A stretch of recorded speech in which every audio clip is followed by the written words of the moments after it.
ნიმუშებში ჭარბი რაოდენობით ტოქსიკური ნივთიერება სახელწოდებით აფლატოქსინ M1 აღმოაჩინეს. აღნიშნული ინფორმაციის გავრცელების შემდეგ საზოგადოებაში არაერთი კითხვის ნიშანი გაჩნდა და რა თქმა უნდა ამ ამბავს გამოეხმაურნენ სამედიცინო სფეროს წარმომადგენლებიც. საკითხის აქტუალურობიდან გამომდინარე, გადავწყვეტეთ ჩვენს მაყურებელს დეტალური და გადამოწმებული ინფორმაცია მივაწოდოთ იმის შესახებ, თუ რა არის აფლატოქსინ M1. სამედიცინო და კვლევითი მონაცემთა ბაზის Science Direct-ის ინფორმაციით აფლატოქსინი ერთ-ერთი ძლიერი ტოქსიკური ნივთიერებაა, რომელსაც ასპერგილუსის სახეობის ობის სოკოები გამოყოფენ. აფლატოქსინი შესაძლოა შეგხვდეს თხილში, განსაკუთრებით არაქისში, მუშსა და ფისტაში, ციმინში, ასევე ხორბალში, ბრინჯსა და სანელებლებში. აფლატოქსინები დროთა განმავლობაში შესაძლოა არასწორად შენახულ ჩაისა და სხვა ბალახეულშიც კი გაჩნდეს. ზოგადად აფლატოქსინის 4 სახეობა არსებობს, ესენია B1, B2, G1 და G2. თუმცა, როდესაც ცხოველი აფლატოქსინით დაბინძურებულ საკვებს იღებს, მაგალითად ობიან მარცვლეულს, მეტაბოლიზმის, ანუ საკვების გადამუშავების შემდეგ რძეში აფლატოქსინის კიდევ ერთი სახეობის M1-ის წარმოშობა ხდება. კიბოს კვლევის საერთაშორისო ცენტრმა კი აფლატოქსინ B1 და M1 ერთ-ერთ ყველაზე სახიფათო კარცენოგენად, ანუ სიმსივნის გამომწვევ ნივთიერებად დაასახელა. ევროკავშირის სურსათის უბნებლობის ორგანოს განცხადებით, საკვებში აფლატოქსინის გაჩენას ხელს უწყობს ისეთი ფაქტორები, როგორებიცაა ტენიანობა და მაღალი ტემპერატურა, საკვების შენახვის პირობების დარღვევა, პროდუქტის დაზიანება, მოსავლის აღებისა და დამუშავების პროცესების არასწორად წარმართვა, ასევე დაბინძურებული ტექნიკისა და შესაბამისი კონტეინერების გამოყენება და ამასთანავე ბიოლოგიური ფაქტორებიც.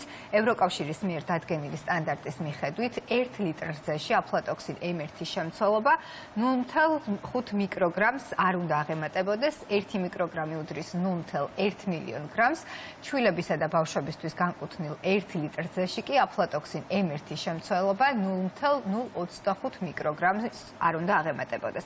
ყველა სახელმწიფო ვალდებულია აკონტროლოს პროდუქცია და დასაშვებ ნორმაზე მეტის აღმოჩენის შემთხვევაში ის გაყიდვიდან დაუყოვნებლივ ამოიღოს. რატომ არის აფლატოქსინ M1 ჯანმრთელობისთვის საზიანო? როგორც უკვე აღვნიშნეთ, კიბოს საერთაშორისო ცენტრმა აფლატოქსინ M1 ერთ-ერთ ყველაზე სახიფათო კარცეროგენად, ანუ სიმსივნის გამომწვევ ნივთიერებად აღიარა.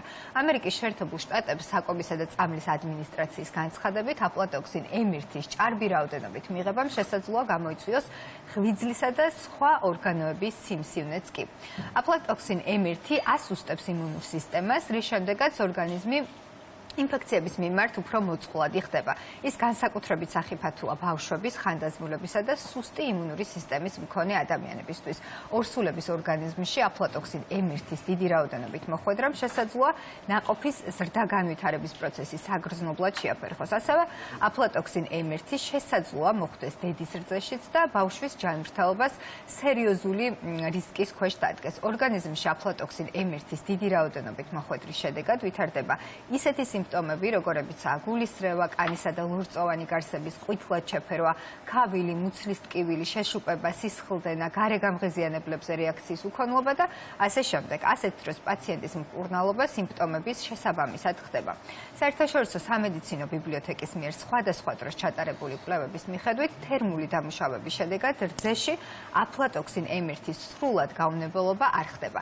მარტივი სიტყვებით რომ ვთქვათ, რძის ადუღება მასში აფლატოქსინ M1-ის შემცველობას სრულად ვერ ანეიტრალებს. FDA-ის განცხადებით ეს იმიტომ ხდება, რომ აფლატოქსინ M1 საკმაოდ მდგრადი ნივთიერებაა. სამედიცინო სფეროს წარმომადგენლების თქმით, მაღალი ტემპერატურისა და ტენიანობის დროს აფლატოქსინი მწარმოებელი სოკოები სწრაფად მრავლდებიან, ამიტომ მნიშვნელოვანია მკაცრად იყოს გაკონტროლებული სასოფლო-სამეურნეო პროდუქციის, როგორც დარგვის, ასევე მოვლის აღების და შენახვის პროცესი.